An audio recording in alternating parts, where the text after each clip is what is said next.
6 activities जो हैं वो और हो सकती थी, 3 है तो चौथी 5 ये पैकिंग, पैकिंग तो अभी यहाँ पे नहीं आएगी क्योंकि इसके अंदर तो है ही। तो ये 4 5 और ये 6, ये स्क्रैप एक लास्ट आ जाती है बात। तो मैक्सिमम आप एक प्रोडक्शन लाइन, चूंकि ये एक प्रोडक्शन हमारा प्रोसेस है, तो एक प्रोडक्शन प्रोसेस के अंदर मैक्सिमम आप 6 एक्टिविटीज को राउटिंग के अंदर आप कर सकते हैं। लेकिन अगर ऐसा भी हो सकता है कि आपकी एक प्रोडक्शन लाइन हो और उसके अंदर आपकी एक्टिविटीज 6 से ज्यादा हो, तो उस सूरत में फिर हम क्या करेंगे, उस सूरत में फिर हम क्या करेंगे, फिर हम राउटिंग के अंदर जाके काम नहीं करेंगे, बल्कि हम उस सूरत में हम टेम्पलेट एलोकेशन जो है वो हम की फंक्शनैलिटी को यूज करेंगे। अब नेक्स्ट हम किसी और सिनेरियो के अंदर चाहेंगे तो उसमें फिर हम टेम्पलेट एलोकेशन को देख लेते हैं।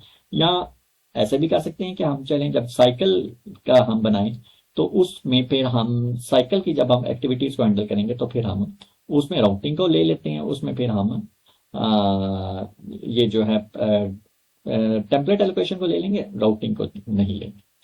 तो इसको हम सेव कर देंगे। तो हमारी ये जो राउटिंग है, ये राउटिंग 5003 जो है ये सेव हो गया।